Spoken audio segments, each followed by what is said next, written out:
이제 다만 핵심적인 거는 유출이 사라진다는 점이죠. 왜냐하면 예전에는 이제 물리적인 시험지가 테스트 센터로 며칠 전에는 배달이 왔기 때문에 이제 시험지를 미리 볼 수 있는 가능성이 충분히 있었기 때문에 유출이 횡행했었죠.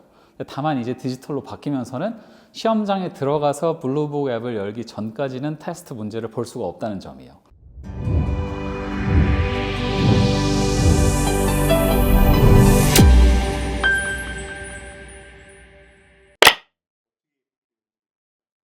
네, 일단 AP 칼큘러스는 올해 5월 시험부터요.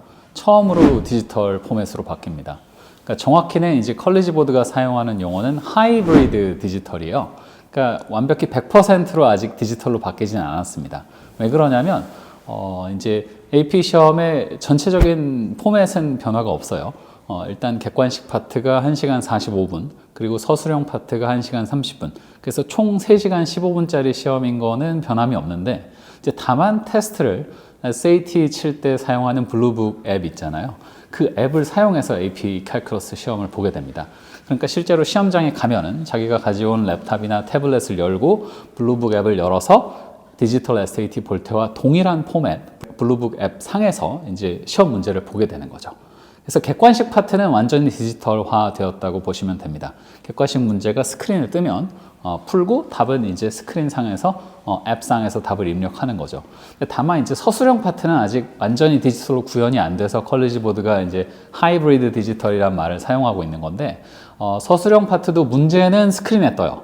그 대신에 답안을 작성하는 거의 다 타이핑을 할 수가 없으니까 이제 주어지는 종이에다가 답안을 손으로 작성한 다음에 얘네가 이제 답안지를 걷어갑니다.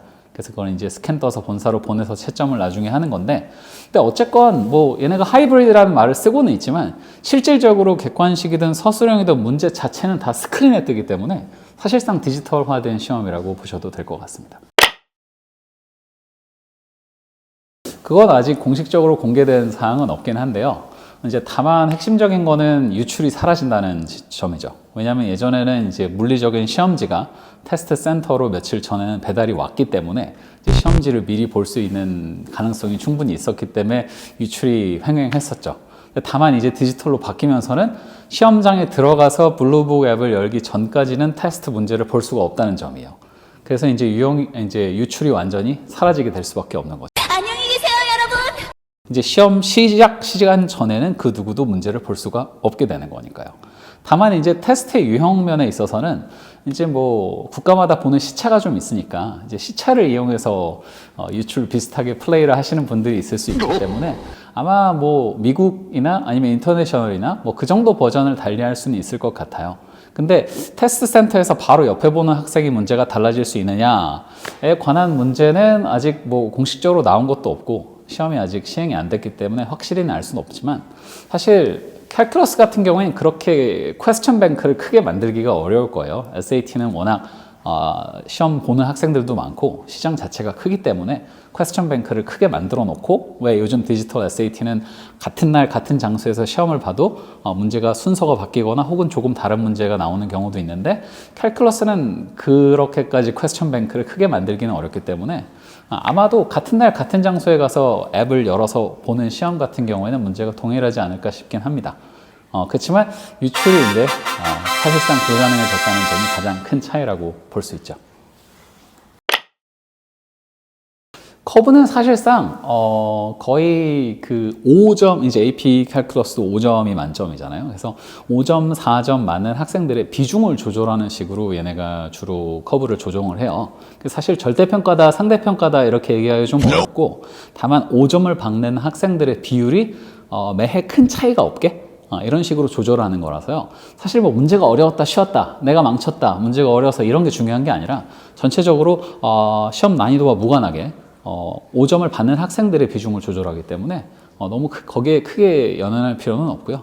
그냥 자기가 준비한 대로 가서 열심히 보면 됩니다. 다만 이제 AP가 조금씩 어려워지고 있다는 게 컬리지 보드가 5점을 주는 비중을 좀씩 줄이고 있어요, 단계적으로. 그래서 이제 상대적으로 어렵다고 느끼는 거죠. 문제 자체도 어려워졌지만 더 어려워진 거는 5점을 받는 프로포션을 얘네가 줄이고 있어요.